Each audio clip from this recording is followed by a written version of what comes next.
So nagstay kami sa Bayview Park Hotel dahil may appointment kami sa US Embassy.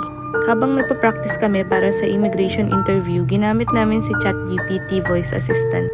May dalawa kaming room kaya nag-move kami sa kabila para mag-dinner. Lahat ng gamit sa unang room nakapatay naman and naiwan ko yung iPad ko na nakabukas.